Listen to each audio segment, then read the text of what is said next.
You are listening to HOA Karen Gets Denied. She tried to move the line after the stakes were set. I opened my door to find Laura on my porch yelling that she had a complaint and she was here to enforce it now. She had a tabbed binder under one arm and her phone in the other hand, already recording. "You are not allowed to ignore notices," she said, jabbing her finger toward the temporary orange cone I had placed by an open post hole in my front yard that morning. I am a plumber in Anchorage, Alaska, and I am tired of being interrupted by drama. But the Pheasant Run HOA Incorporated had been breathing down my neck for weeks. I had pulled permits for a fence replacement along my front property line, and Laura Sanchez, the HOA vice president, had decided this was her moment to flex. The problem was simple. My escrow closing date was 6 days away, and any lien threat could blow up the sale. I needed this fence done, I needed it done clean, and I needed Laura to back off. She flipped open the binder and tapped a page. "This cone is blocking pedestrian access to the sidewalk," she said. "That is a violation of Section 12-4. You have until noon tomorrow to remove the obstruction and submit a compliance affidavit, or the fine starts at $100 per day." I looked at the cone. It was 2 feet from the curb, next to a post hole that was not even finished yet. The sidewalk was completely clear. I pointed that out. Laura did not care. "If you want mercy, move somewhere without an HOA," she said. "I can make this a lien conversation in one email." That was the first time she said it, and I felt my stomach drop. A lien would kill my sale. I had a buyer lined up, inspection done, appraisal clear. If Laura filed a lien claim with the title company, even a disputed one, my closing would get delayed or canceled. I swallowed my anger, because I knew the moment to use it was coming. I told her I would move the cone. She smiled, but it was not a friendly smile. "Good," she said. "And when your contractor shows up tomorrow, make sure he has a copy of the architectural approval on site. We will be inspecting." She turned and walked back to her car, a white sedan with a Pheasant Run HOA parking sticker on the windshield. I stood there holding my cordless drill, still clipped to my belt from the morning, and watched her drive off. My landscaping contractor, a guy named Miguel, was parked across the street in his truck pretending not to listen. He had been avoiding eye contact the whole time. When Laura was gone, he rolled down his window. "Man, she is intense," he said. "I have worked in this neighborhood before. She got my last client fined for leaving a wheelbarrow on the driveway overnight." I asked him if he was still willing to finish the job. He hesitated. "Look, I need the work, but if she starts threatening me directly, I am out. I have seen HOAs go after contractors to scare them off. Just keep her off my back." That was the second pressure point. Laura was not just coming after me. She was threatening to find my contractor directly to scare him off the job. It was a tactic I had heard about in this neighborhood before. Pheasant Run was a community where the compliance chair carries a ruler and a stopwatch, and Laura had been vice president for 3 years. She had a reputation for selective enforcement and a personal grudge list. I went inside and pulled up the emails. 2 weeks earlier, I had submitted an architectural request to replace my old chain-link fence with a 6-foot privacy fence. The request included diagrams, materials, contractor info, and a copy of my property survey from when I bought the house. The HOA had approved it in writing. I had the email saved, but when I mentioned that to Laura earlier, she had looked at me like I was lying. "I have no record of that," she had said. "You are going to need to resubmit and wait for the next board meeting." I knew she was stalling. The next board meeting was not for another 10 days, and my closing was in 6. If I waited, my buyer would walk. If I did not wait, Laura would claim I was working without approval and hit me with daily fines. It was a trap. I called my real estate agent and explained the situation. She was not surprised. "HOAs in Anchorage can be aggressive," she said. "If they file a lien, even a bogus one, it shows up in the title search and we are stuck. You need to get this resolved before closing, or we are going to have a problem." I asked her if I had any options. She suggested I contact a local mediator who explains how to keep it legally clean. His name was Dan, and he specialized in HOA disputes. I emailed him that night and got a response within an hour. He agreed to meet me the next morning at a coffee shop near the neighborhood. Dan was older, maybe 60, with gray hair and a calm voice that made you feel like everything was going to be okay even when it was not. He listened while I walked him through the timeline. When I finished, he leaned back and nodded. "Okay, first thing," he said, "do not move that cone. If you move it, you are admitting it was a violation. Leave it exactly where it is and take photos from every angle. Measure the distance to the sidewalk and document that the walkway is clear. If she finds you, we dispute it with evidence. Second," he said, "pull every email and document related to your fence approval. If the HOA says they have no record, that is either incompetence or intentional. Either way, you have the burden of proof. Make copies, print everything, and keep it organized." Third, he said, "do not talk to Laura without a witness or a recording. Alaska is a one-party consent state, so you can record conversations as long as you are part of them. If she threatens you again, get it on tape." I asked him about the contractor threat. He frowned. "That is harassment," he said. "If she contacts your contractor directly and threatens fines, that is interference with a business relationship. You can file a complaint with the management company, and if it continues, you can pursue legal action. But more importantly, if your contractor gets spooked and walks, you are stuck. You need to keep him confident and on schedule." I left that meeting feeling like I had a plan. I went home, printed out the approval email, measured the cone distance, and took 20 photos of the sidewalk from every angle. Then I sent a formal email to the HOA management company with copies of the approval and the photos, requesting clarification on the violation notice. The response came 2 hours later, and it was not from the management company. It was from Laura. "Your architectural request was incomplete and therefore invalid," she wrote. "The approval you referenced does not meet the standards outlined in the covenant amendments from 2019. You are required to resubmit with updated survey documentation and appear before the board for review. Until then, all work must cease immediately." I read that email 3 times. It was a lie. The 2019 amendments had nothing to do with fence approvals. I had read the entire covenant when I bought the house. This was Laura making up rules to stall me. I forwarded the email to Dan and asked him what to do. His response was immediate: "Do not stop work.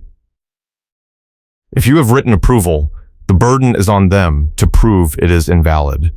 Keep your contractor on schedule and document everything." But Miguel was getting nervous. He called me that afternoon and said Laura had shown up at his truck while he was parked outside another job site. She told him that if he continued working on my property without board approval, she would report him to the city for code violations and file a complaint with his business license. He was rattled. "I cannot afford that kind of trouble," he said. "I have a family. If she is going to come after me personally, I am done." I told him to hold on. I told him I had proof of approval and that Laura was bluffing, but I could hear the doubt in his voice. He said he would think about it and call me back. I knew if he walked, I was finished. That night, I got another red-stamped final notice envelope in my mailbox. It was the 3rd one in 2 weeks. This one said I had 72 hours to remove the cone, fill the post hole, and submit a cease work affidavit, or the HOA would pursue all available remedies, including fines, lines, and legal action. The envelope had Laura's signature on the return address label. I took a photo of the envelope and sent it to Dan. "This is escalation," he wrote back. "She is building a paper trail to justify a lien. You need to act fast. Tomorrow, go to the HOA office and request copies of all enforcement records for the past 2 years. If she is selectively enforcing rules, we need proof. Also, file a formal complaint against her for harassment and contractor intimidation."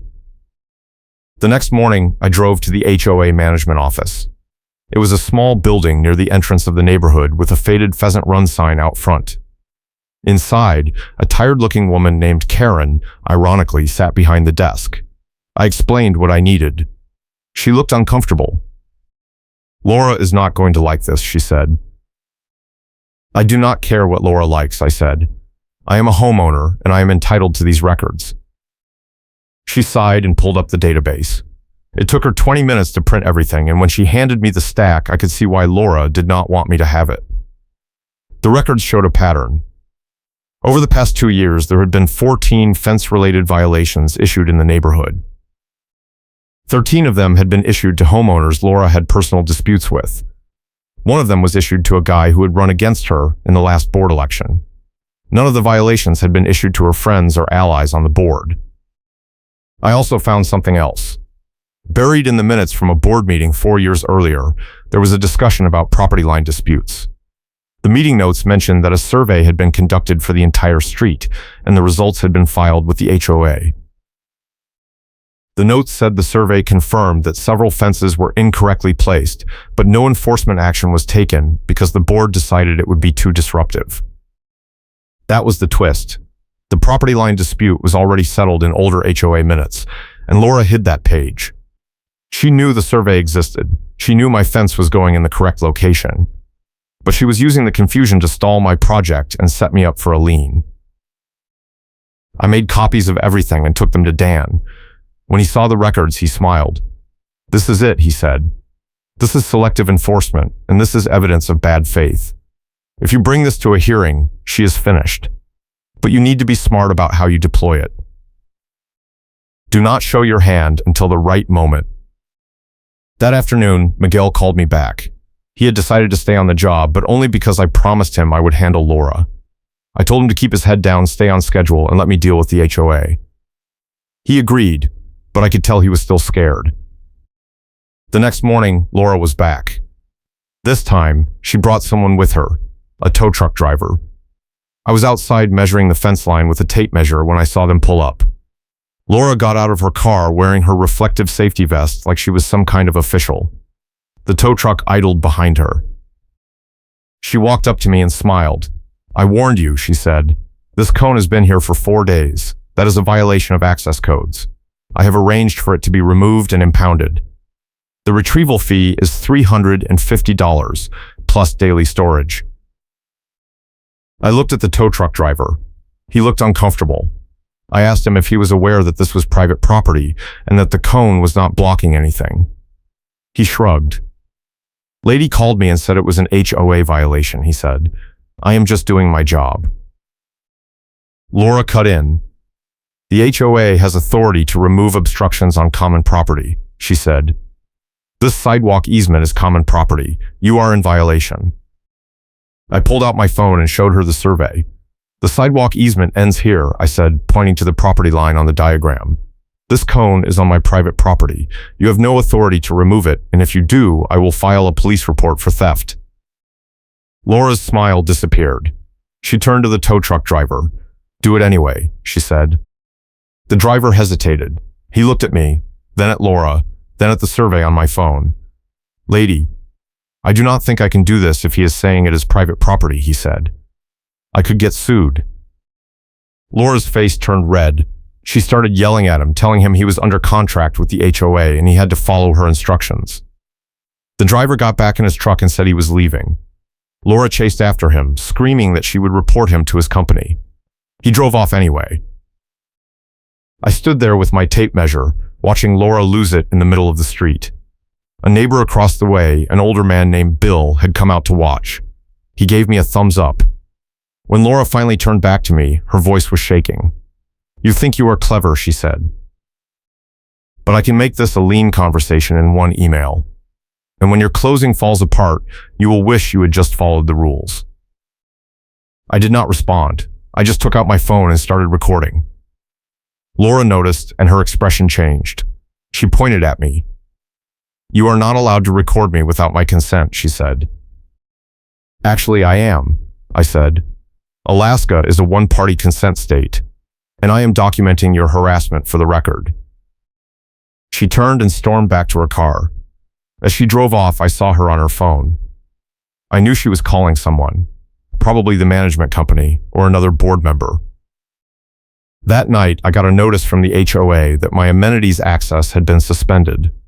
I could no longer use the clubhouse, the pool, or the fitness center. It was an amenities lockout threat delivered like a power trip.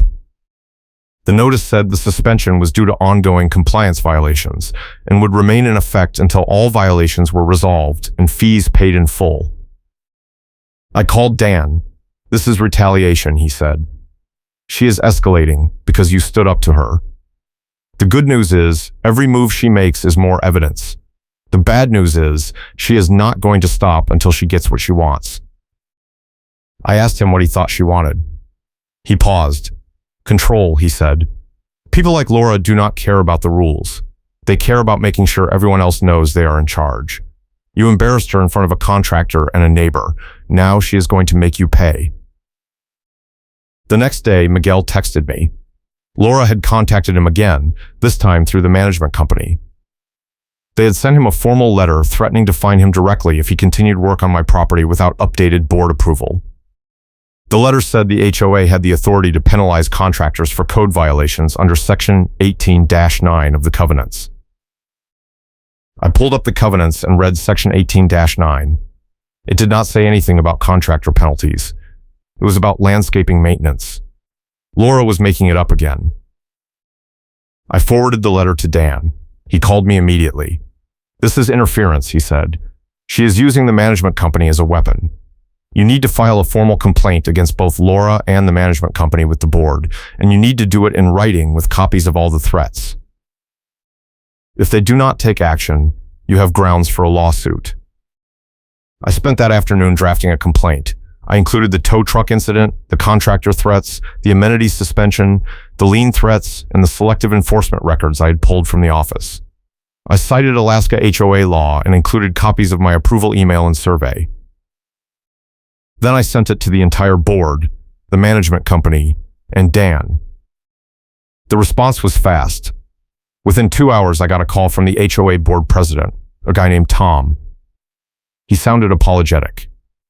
"Look, I have been on the board for 2 years, and I have watched Laura operate," he said. "She has done this before.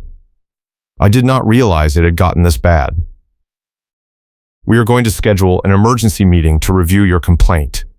Can you be there tomorrow night?" I said yes.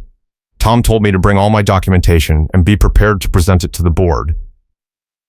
He also said Laura would be there and she would have the chance to respond. "That is fine," I said. "I want her to respond on the record." That night, I went over my notes with Dan. He helped me organize the evidence into a clear timeline. We also prepared for Laura's likely defenses. She would claim the approval was invalid. She would claim the cone was a safety issue. She would claim she was just enforcing the rules. For each one, we had a document that proved she was lying. The meeting was held in the clubhouse, the same building where my amenities had been suspended. When I walked in, Laura was already there, sitting at the board table with her tabbed binder open in front of her. She glared at me but did not say anything. The board president, Tom, called the meeting to order. He explained that we were there to review a formal complaint and that both sides would have the chance to speak. He asked me to go first. I stood up and walked through the timeline. I showed the approval email. I showed the photos of the cone and the clear sidewalk. I showed the selective enforcement records. I showed the contractor threat letters. I showed the lien threat emails. I showed the amenities suspension notice. I showed the tow truck incident video. The whole presentation took about 15 minutes, and by the end, 2 of the other board members were shaking their heads. Tom thanked me and asked Laura to respond. She stood up and opened her binder. "Everything he is showing you is out of context," she said. "The architectural approval he is referencing was contingent on board review, which never happened because he failed to provide complete documentation. The cone was blocking access, and multiple residents complained. The contractor received a standard notice about compliance, not a threat. The amenities suspension was automatic due to outstanding violations. I have followed every rule in the book." I raised my hand. Tom nodded. I asked Laura to show the board where in the covenants it says an approval is contingent on a secondary board review. She flipped through her binder but did not answer. I asked her to show the board the complaints she referenced about the cone. She said they were verbal and not documented. I asked her to show the board where in Section 18-9 it says contractors can be fined directly. She did not answer. Tom looked at Laura. "These are serious allegations," he said. If you are going to claim he is in violation, you need to provide documentation. Do you have anything beyond your word? Laura's face was red. She slammed the binder shut. You are taking his side because you are afraid of conflict, she said. This board has become weak, and that is why this neighborhood is falling apart. If we do not enforce standards, we are going to turn into a slum. One of the other board members, a woman named Janet, spoke up. Laura, I have lived here for 8 years, she said. I have watched you target people you do not like and ignore violations from people you do like. This is not about standards. This is about control, and I am done with it. If you are enjoying this story, hit the like button and subscribe for more HOA drama and neighborhood chaos. Laura stood up and pointed at Janet. You do not get to lecture me, she said. I have put more time into this neighborhood than anyone on this board, and this is the thanks I get? Fine. You want to side with someone who ignores the rules? Go ahead. But when property values drop because we have half-finished fences and traffic cones everywhere, do not come crying to me. Tom cut her off. Laura, sit down. We are going to take a vote on this complaint. If the board finds merit, we are going to rescind the violations and issue a formal warning for harassment. If you do not agree, you are welcome to resign. Laura did not sit down. She grabbed her binder and walked out. The door slammed behind her. The board voted. It was unanimous. All violations rescinded. Amenities access restored. Laura received a formal warning for harassment and selective enforcement. Tom also said the board would be conducting an audit of all enforcement actions from the past 2 years to identify other cases of bias. He apologized to me directly and said the HOA would cover any fees I had incurred because of the dispute. I left that meeting feeling like I had won, but I knew it was not over. Laura was still vice president, and she was still angry. Dan warned me that night. She is going to retaliate, he said. Watch your back. He was right. 2 days later, I got a letter from a tow company saying my truck had been reported as abandoned on HOA property and would be towed within 24 hours if I did not move it. My truck was parked in my own driveway. I called the tow company and explained the situation. They said the report had come from the HOA compliance officer, which was Laura's title. I forwarded the letter to Tom and the management company. Tom called me within an hour. This is enough, he said. We are removing Laura from the compliance officer role effective immediately. She does not have the authority to issue reports anymore. But Laura was not done. The next morning, she showed up at my house with a tape measure and a clipboard. She said she was conducting a site inspection to verify fence placement. I told her she no longer had authority to do that. She said the board vote did not apply to her role as vice president. I told her to leave my property or I would call the police. She did not leave. She walked over to the fence line and started measuring. Miguel was there working on the posts, and he stopped to watch. Laura pulled out a string line and stretched it between 2 stakes she had placed on the ground. Then she took a photo with her phone. This fence is 6 inches over the setback line, she announced. That is a code violation. I am filing a report with the city.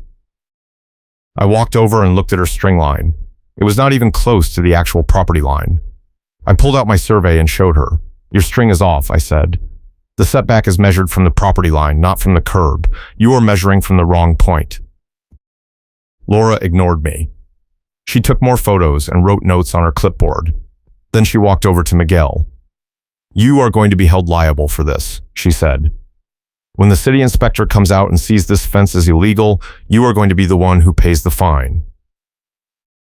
Miguel looked at me. I pulled out my phone and started recording. Laura, I said, you are on private property without permission, and you are harassing my contractor. Leave now or I am calling the police. She turned to me. If you call the police, I will make sure this lien goes through, she said. Your closing is in 3 days. Do you really want to risk it? I swallowed my anger because I knew the moment to use it was coming. I pulled out a folded document from my back pocket. It was a copy of the approved architectural request that Karen pretended never existed. But it was not just the approval. It was also a copy of the original survey that had been filed with the HOA 4 years earlier, showing that my property line was exactly where I said it was. And attached to it was a memo from the city planning office confirming that my fence met all setback requirements and that the HOA had no jurisdiction over city codes. I unfolded the document and held it up. "Laura, this is the approval you said did not exist," I said. "And this is the survey you have been pretending was never done. And this is a memo from a city inspector confirming what the HOA cannot enforce. You have been lying this entire time, and I have proof." Laura's face went white. She grabbed for the document, but I pulled it back. Miguel was recording on his phone now, too. Laura looked around, realizing she was cornered. "That document is forged," she said. I shook my head. "No, it is not. And tomorrow, I am going to the clubhouse parking lot with a contractor truck and a tow truck idling, and I am going to hand copies of this to every homeowner in this neighborhood. I am going to show them how you have been selectively enforcing rules, threatening contractors, and filing false reports. And then we are going to have a real conversation about whether you belong on this board." Laura did not say anything. She just turned and walked back to her car. She drove off without looking back. Miguel let out a breath. "Man, that was intense," he said. "You really had that the whole time?" I nodded. I had been holding on to it, waiting for the right moment. Dan had told me not to show my hand too early, and he was right. If I had revealed the document at the board meeting, Laura would have had time to spin a story. But by waiting until she had backed herself into a corner with lies, I had made it impossible for her to recover. That afternoon, I emailed the proof to every homeowner right before the meeting so she walks into it.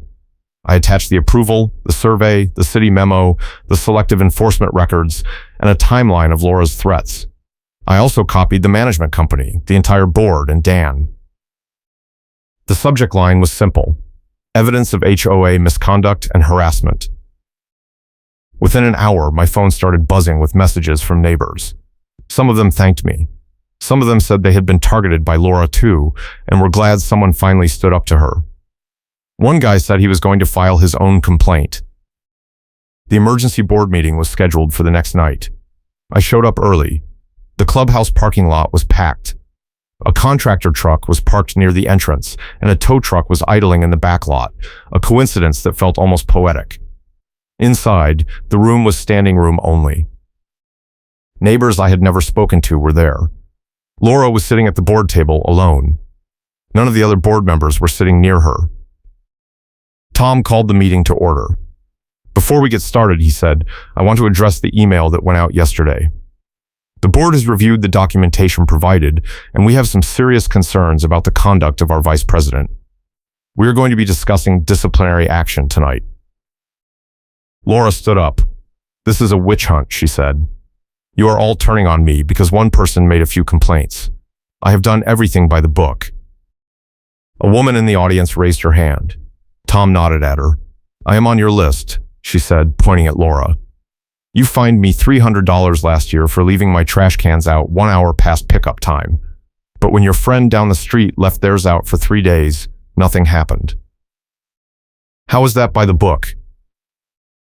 Another man stood up. "You threatened to tow my car because I parked in a guest spot overnight," he said. "But the covenants say guest spots are available to residents after 10 p.m. You made up a rule that did not exist."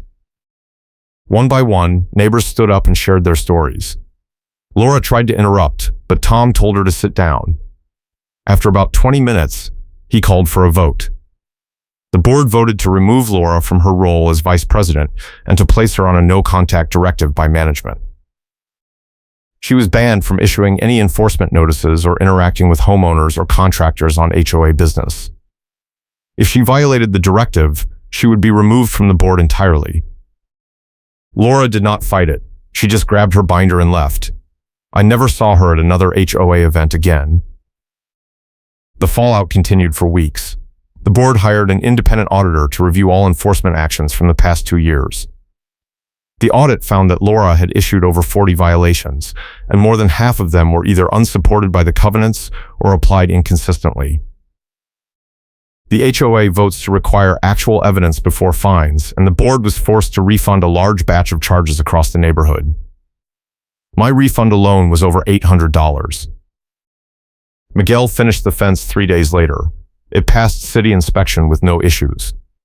My closing went through on schedule, and the buyer never knew there had been a problem.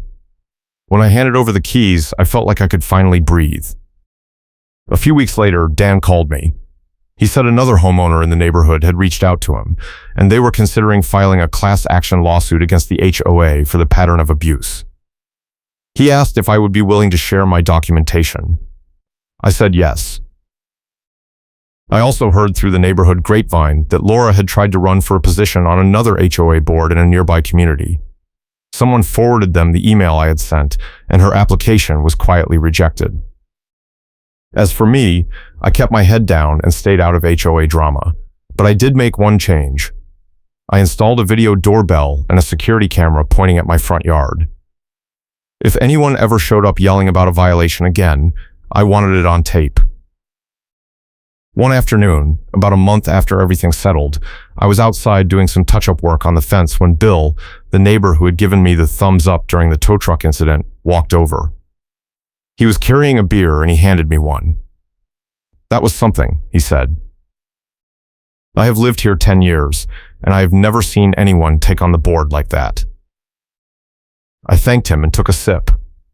He leaned against the fence and looked at the posts. "You know," he said, "Laura tried the same thing with me about 5 years ago. She said my mailbox was the wrong color and threatened to fine me. I just painted it and moved on. I wish I had fought back like you did." I told him it was not about fighting back. It was about having proof and knowing when to use it, and about not backing down when someone tries to bully you into submission.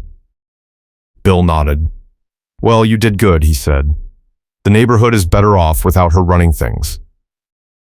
I finished the fence that week. It looked great. Miguel did solid work, and the posts were perfectly aligned. No complaints, no violations, no drama. Just a clean property line and a sense of closure.